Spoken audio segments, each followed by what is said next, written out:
नमस्कार।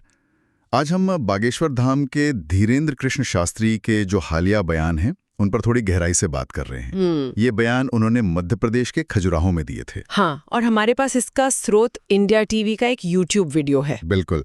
तो इसमें उन्होंने इटावा की एक घटना को जिक्र किया है और फिर जातिवाद और राष्ट्रवाद पर कुछ अहम बातें रखी हैं। हाँ, तो आइए देखते हैं कि उनके नजरिए के मुख्य बिंदु क्या हैं। देखिए, ये समझना जरूरी है कि ये बयान उस संदर्भ में आते हैं जहां भारत में अक्सर धार्मिक हस्तियां सामाजिक और कभी-कभी राजनीतिक मुद्दों पर भी टिप्पणी करती हैं। हाँ, ये तो है। तो शास्त्री जी ने यहाँ जातिवाद को सिर्फ एक सामाजिक बुराई नहीं कहा, बल्कि भारत की जो प्रगति है, एकता है, उसमें एक बहुत बड़ी रुकावट के तौर पर पेश किया है। उनका जोर इसी पर है। और उन्होंने शब्द भी काफी तीखे इस्तेमाल किए हैं। हाँ। उनका साफ मानना है कि इटावा में जो हुआ एक महिला कथावाचक के साथ वो असल में प्रायोजित था। अच्छा, यानी किसी ने जानबूझकर करवाया। हाँ, उनका इशारा यही है कि इसके पीछे राजनीतिक मकसद थे। नाम तो नहीं लिया किसी का, लेकिन ये कहा कि कुछ लोगों ने वहां आग में घी डालने का काम किया। ये अपने आप में एक बड़ा आरोप है। हाँ, बिल्कुल। और फिर वो इस बात को आगे ले जाते हैं, उसे राष्ट्रवाद से जोड़ते हैं। वो कहते हैं कि सिर्फ जातिवाद ही नहीं, बल्कि जैसे क्षेत्रवाद है या भाषा के आधार पर भेदभाव, ये सब भारत को आगे बढ़ने से रोक रहे हैं। अच्छा। उनका तर्क है कि अगर भारत को अमेरिका या ऑस्ट्रेलिया जैसा शक्तिशाली और समृद्ध बनना है तो इन अंदरूनी विभाजनों से ऊपर उठना ही होगा।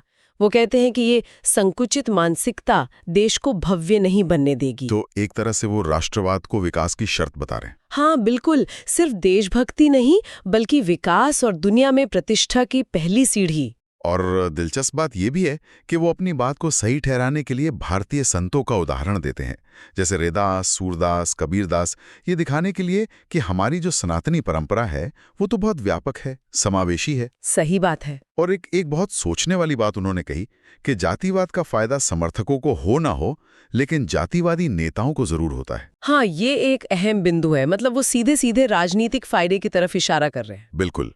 वो इसे हिंदुओं को बांटने की तैयारी तक कह रहे हैं। हाँ, और उनका लक्ष्य भी बहुत स्पष्ट है, जैसा वो खुद बताते हैं, सनातन परंपरा का प्रचार करना और उनके शब्दों में हिंदुओं के लिए जीना और मरना।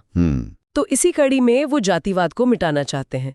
उसे वो सबसे बड़ा कैंसर का जहर कहते हैं, ताकि उनके अनुसार देश में राष्ट्रवाद स्थापित हो और भारत हिंदू राष्ट्र बने। यहाँ हिंदू राष्ट्र की उनकी जो परिकल्पना है वो अहम है। इसके कई मायने हो सकते हैं, लेकिन शास्त्री जी के संदर्भ में शायद इसका एक ऐसे राष्ट्र से है जहां हिंदू सांस्कृतिक पहचान को ज्यादा महत्व मिले। हाँ, जो शायद मौजूदा धर्मनिरपेक्ष ढांचे से कुछ अलग हो। और जब उनसे आलोचनाओं के बारे में पूछा गया, हाँ, उनका जवाब भी बिल्कुल बेबाक था। हाथी चले बाजार वाला मुहावरा इस्तेमाल किया उन्होंने। हाँ, वो परवाह नहीं करते और अपने काम में लगे रहेंगे। जैसे वो कन्या विवाह वगैरह कराते हैं, वो करते रहेंगे। ये दिखाता है कि वो अपने रास्ते पर काफी दृढ़ हैं। बिल्कुल।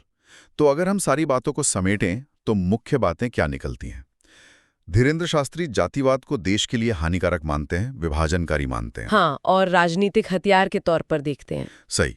और वो राष्ट्रवाद को इन सब पहचानों से ऊपर रखने की बात करते हैं, और उनका अंतिम लक्ष्य है एक जातिवाद मुक्त हिंदू राष्ट्र। तो कुल मिलाकर उनके ये बयान आज के भारत में जो धर्म, राजनीति और राष्ट्रीय पहचान के जटिल मुद्दे हैं, उन पर एक महत्वपूर्ण और कह सकते हैं कि एक विवादास्पद दृष्टिकोण भी पेश करते हैं। हाँ, विवादास्पद तो है ही। बिल्कुल। और यहीं से एक सवाल उठता है जो हमें सोचने पर मजबूर करता है कि जब भारत जैसे विविधता वाले देश में, जहां लोगों की पहचान उनकी जाति, क्षेत्र, भाषा, धर्म इन सबसे इतनी गहराई से जुड़ी है, हाँ, जब राष्ट्रवाद को इन सबसे ऊपर रखने का आह्वान किया जाता है, तो समाज के अलग अलग वर्गों के लिए, अलग अलग समुदायों के लिए इसके क्या मायने हो सकते हैं? क्या इस तरह के राष्ट्रवाद की अपील सबके लिए एक जैसी होगी या इसके परिणाम अलग अलग होंगे? ये एक सोचने वाली बात है।